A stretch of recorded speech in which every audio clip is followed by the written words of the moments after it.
Ô glória, louvado seja o nome de Jesus.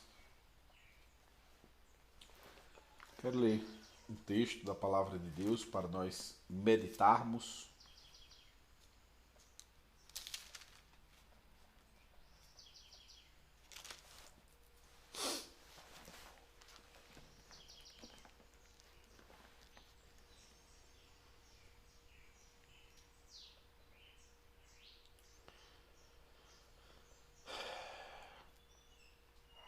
Livro do Gênesis, capítulo de número 45, para a nossa meditação.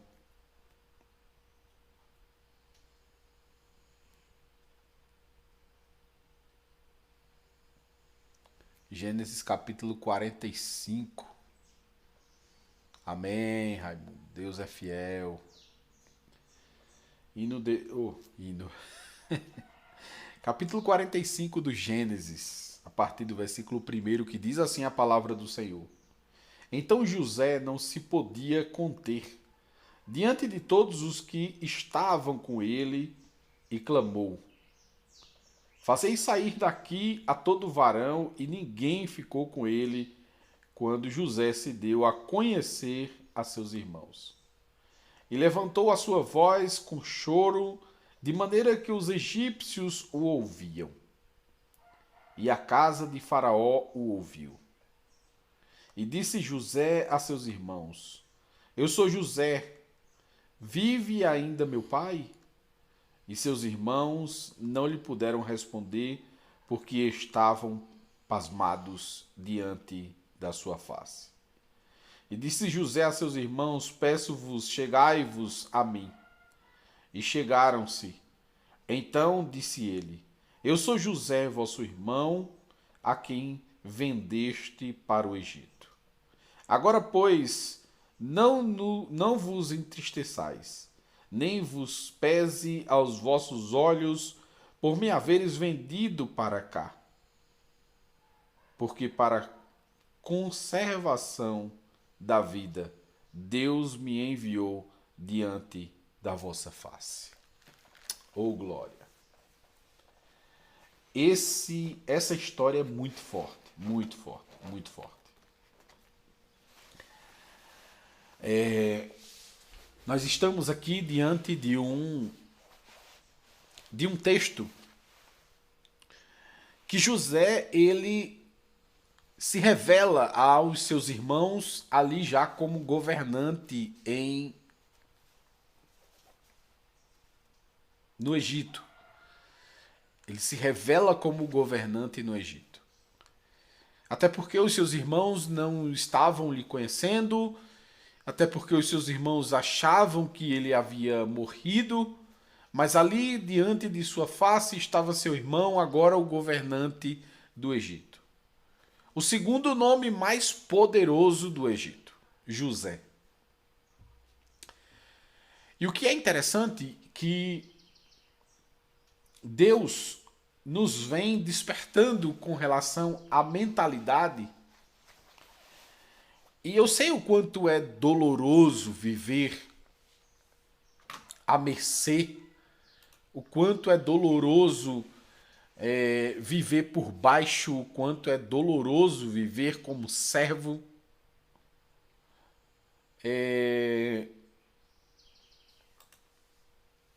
Mas José nos traz uma lição impressionante.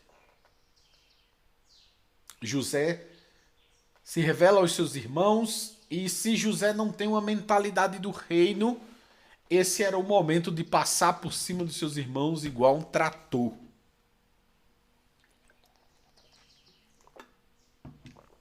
Porque agora José estava por cima. Mas José diz: Vocês me venderam. Porque Deus queria preservar a vida. Então, muitas vezes, nós não entendemos por que Deus nos coloca por caminhos difíceis, por caminhos complexos, por caminhos tortuosos. E se nós não acordarmos para este propósito, se nós não acordarmos para este momento em que nós estamos passando, nós vamos passar ele por um período muito mais longo. Por quê? Se você parar para pensar, a vida de um atleta, ela tem começo, meio e fim. A vida de um atleta começa, em primeiro plano, ele olhando para a sua aptidão. Qual é minha aptidão? Eu sou jogador de basquete. Eu sou um jogador de futebol. Eu sou um corredor de maratona. Enfim. Eu identifico quais são as minhas habilidades e dentro dessas minhas habilidades eu vou administrar a minha vida sobre os treinos, sobre as dificuldades da vida, e para isso eu vou ter que fazer escolhas, passar por momentos em que os outros não passarão comigo. Eu terei que romper circunstâncias da vida em que muitas vezes não terá uma pessoa do meu lado para me ajudar. E a vida do atleta é bem assim, porque a vida do atleta tem a renúncia a respeito da sua alimentação. Ele precisa de uma alimentação melhor, mais saudável, mais fortalecedora. O atleta precisa de descanso. O atleta precisa de exposição a aquilo que ele se propôs ser atleta, a sua aptidão. E é bem verdade que bons atletas não se constroem em relva, não se constrói em sombra, não se constrói em lazeres, não se constrói. Bons atletas se constroem em muita luta, muita garra, muita determinação, muita peleja, muito suor, lágrimas e sangue. E é por este motivo que muitas vezes nós passamos por tantos momentos difíceis em nossas vidas e não entendemos o que estamos passando. Mas Deus nos traz hoje, nesta madrugada, justamente para virar a chave, para você entender o seu real propósito. Hoje, Deus te trouxe aqui a esta mensagem para te dizer: hoje você sabe qual é o seu propósito. Mas, pastor, qual é o meu propósito? É simples. Lembre-se do atleta. Primeiro princípio do propósito. Quais são suas habilidades? Quais são suas aptidões? Sabendo disso, você já tem um norte a se moldar. Segundo, qual é o nível que eu estou? Depende do tamanho da prova que você está passando. Quanto maiores são as provas, maiores são as suas capacidades. E aí talvez você me questione nesse exato momento por conta de eu falar uma palavra como essa, mas eu preciso trazer um texto bíblico para que você compreenda que a cada um Deus dá conforme as suas forças. Jesus fala com Pedro e diz assim: Pedro, Satanás me pediu para ir andar contigo, mas eu roguei ao Pai para que não faça. O que é que acontece com Pedro? Pedro não precisa nem de Satanás, Pedro nega Jesus. Veja, a capacidade de Pedro era pequena, logo o Senhor não deu carga sobre ele.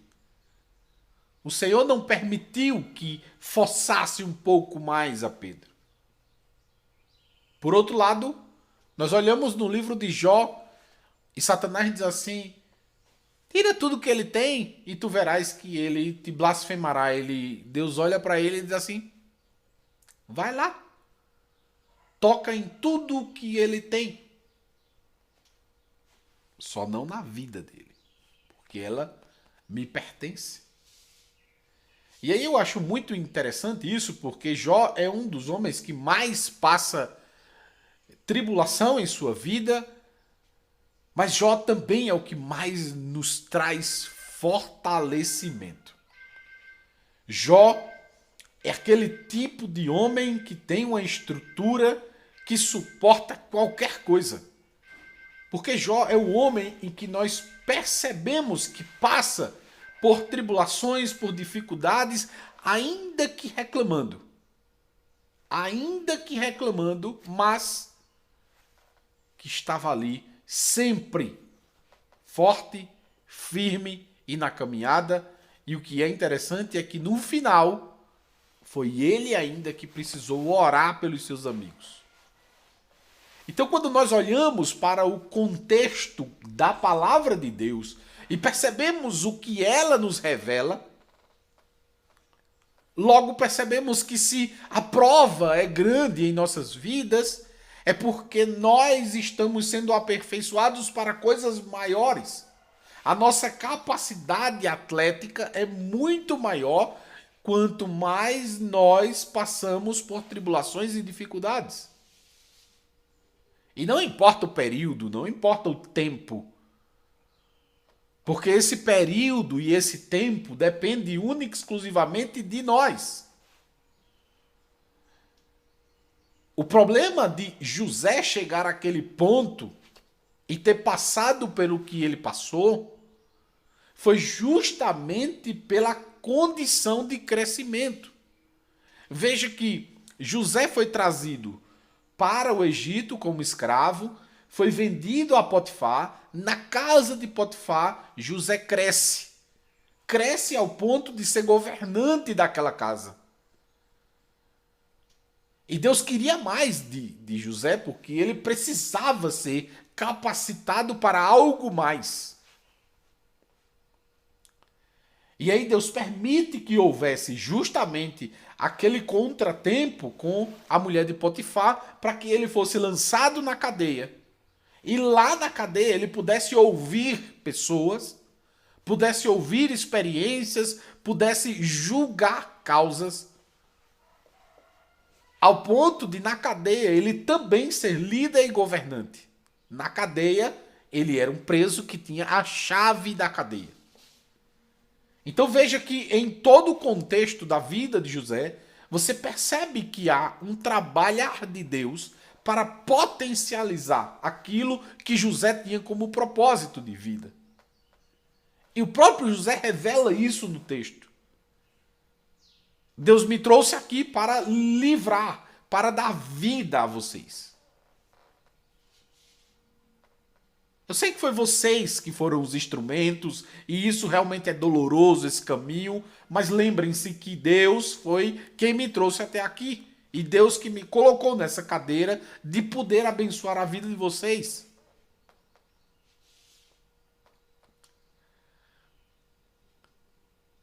E uma das coisas que Deus também trabalhou muito na vida de José foi a questão de quem estava cuidando dele.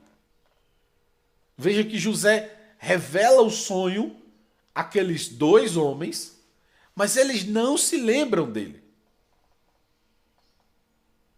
Passa-se 2 anos para poder lembrar de José. E José estava ali, sempre, fiel ao seu real propósito, governando em todos os âmbitos da sua vida. Governou na casa de Potifar, governou na cadeia e governou também no Egito. E por que é que ele teve condição de governar? Porque ele foi trabalhado, ele foi aperfeiçoado. Porque na casa do seu pai ele também governava, porque o seu pai mandava ele saber lá como estavam cuidando das ovelhas. Então, desde lá, José estava sendo treinado para ser líder. Então, muitas vezes, nós não entendemos o nosso propósito único e exclusivamente porque nós não paramos para analisar as nossas próprias vidas. E o que é interessante é que Jesus deixou algo muito revelador. Ele diz assim: por que tirais o cílio que está no olho do teu irmão se ainda tem uma trave no teu?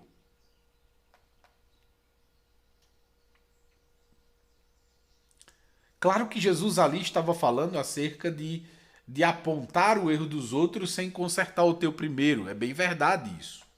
É isso que fala realmente o texto. Mas vamos e convenhamos. A gente identifica tão fácil o propósito na vida dos outros.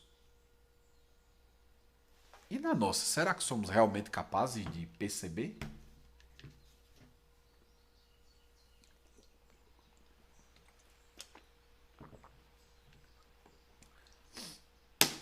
Será que José, em seu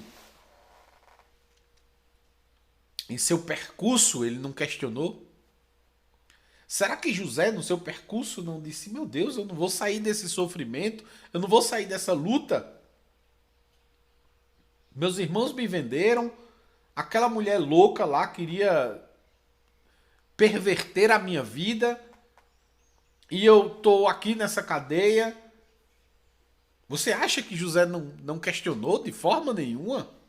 Eu, particularmente, não paro nem um pouco para acreditar que ele não tenha questionado, porque foram períodos difíceis, foram períodos complexos, foram períodos de tribulações. Não deve ter sido nada fácil passar pelo que José passou. Não deve ter sido. Não é fácil passar pela tribulação. Não é fácil passar pelo vale da sombra da morte. Não é. Não é fácil. Poderíamos até dizer assim: Pedro foi fraco, mas e se nos colocássemos no lugar dele?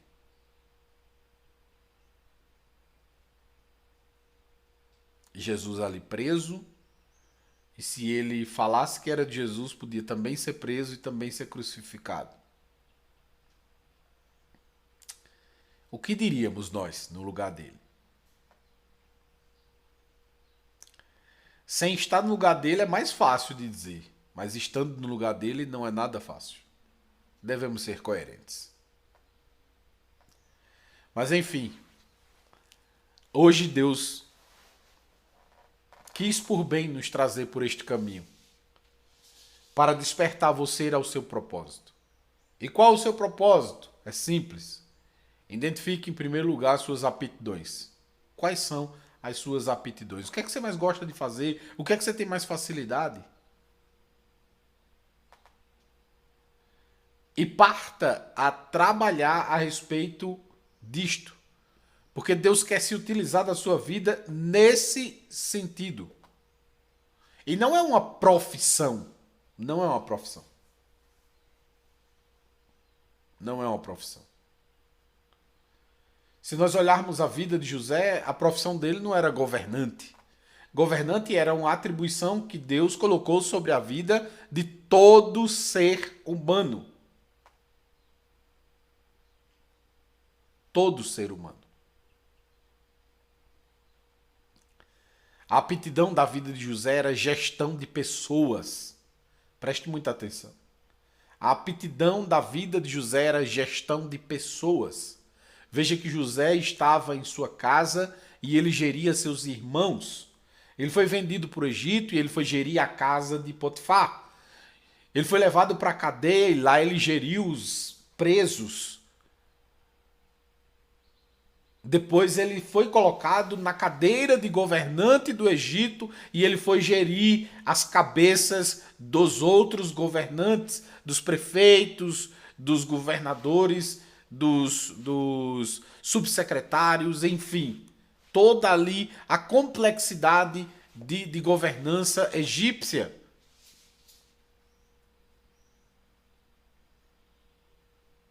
Governar é uma atribuição que Deus nos deu a todos nós seres humanos. Amém, querido? Amém. Passei quase 5 anos na obra missionária. É uma bênção dos céus. é de Deus. Deus te abençoe nesse sentido.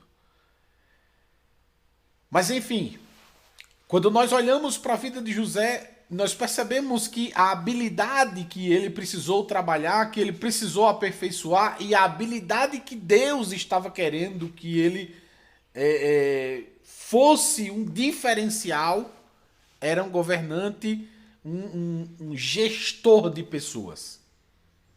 Um gestor de pessoas. Essa era a grande habilidade de José. E ele geria as pessoas com muita sinceridade, ele ouvia muito as pessoas, porque se ele não ouvisse as pessoas, aqueles dois que contaram os seus sonhos não teriam ido a ele contar os sonhos. Então é muito interessante quando nós percebemos que as coisas que acontecem em nossas vidas, elas são relances, elas são reveladoras para aquilo que realmente Deus quer de nós.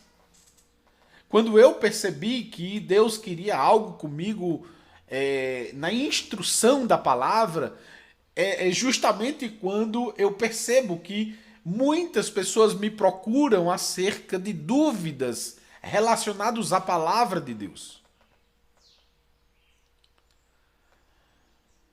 E quanto mais eu tiro dúvidas de pessoas, quanto mais eu trago estudo para elas, mais elas gostam e mais eu percebo qual é o meu propósito.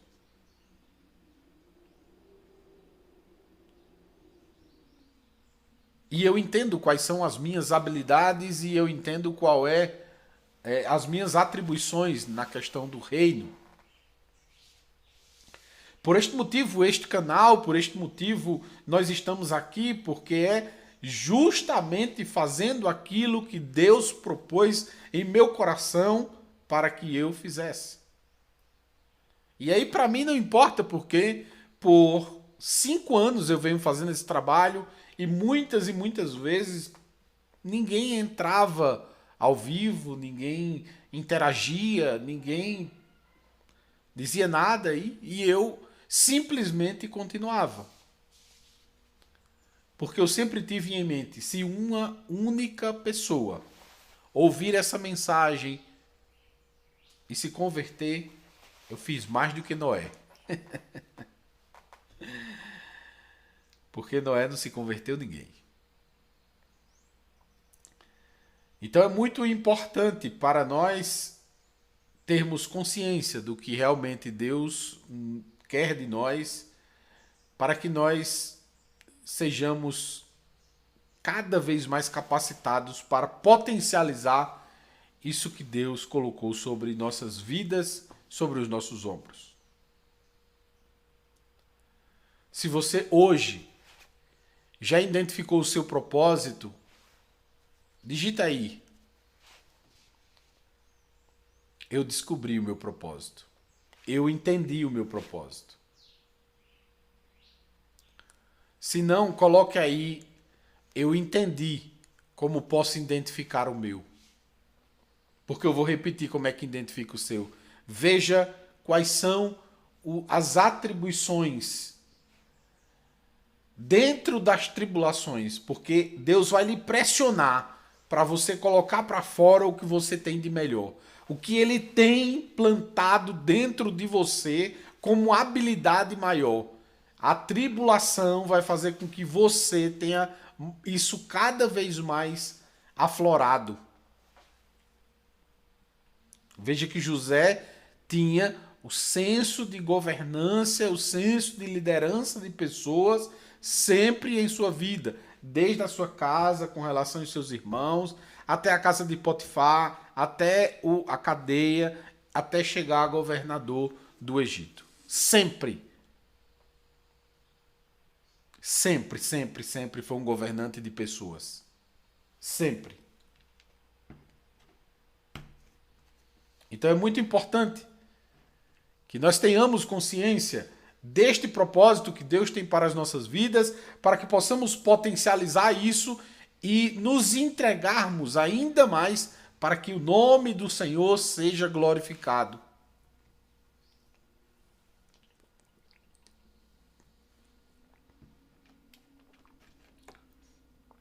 para que o nome do Senhor seja glorificado.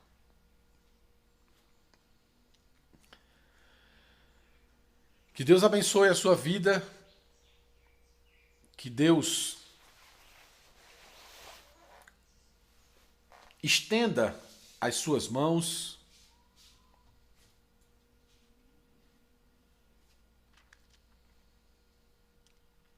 Deixa eu voltar aqui no Instagram, deu uma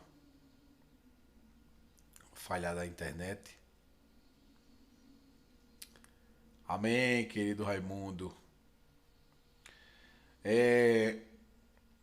Que Deus te abençoe, que Deus te aperfeiçoe, que Deus seja louvado nas tuas atribuições, nas tuas habilidades, na tua vida, que o nome do Senhor seja louvado, exaltado e bendito, hoje e sempre. Eu quero agradecer a todos vocês que sempre estão por aí, que sempre se fazem presente, ou vocês que assistem posterior a este momento, porque não quiseram acordar cedo, tudo bem. Mas que você possa sempre olhar para o alvo que é Jesus e ser aperfeiçoado todos os dias para dar o melhor de você enquanto você estiver aí nesta caminhada chamada vida. Muito obrigado e lembrem-se que final de semana tem estudo da Palavra de Deus. Estamos estudando as festas bíblicas ou festas judaicas. Já tivemos 2 aulas final de semana passada. Se você não assistiu, pode assistir tanto aqui no Instagram como também no YouTube. Se for no YouTube, já tem uma playlist por nome Festas Bíblicas, certo? O YouTube é Lendo o Manual. Você pode encontrar lá, Festas Bíblicas é a playlist.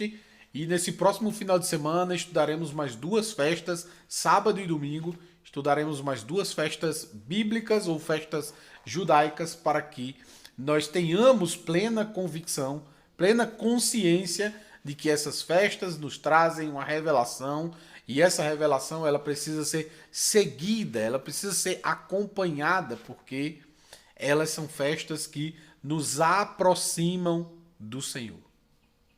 Então que Deus abençoe a sua vida e lembre-se, final de semana estamos aí juntinhos novamente em nome de Jesus.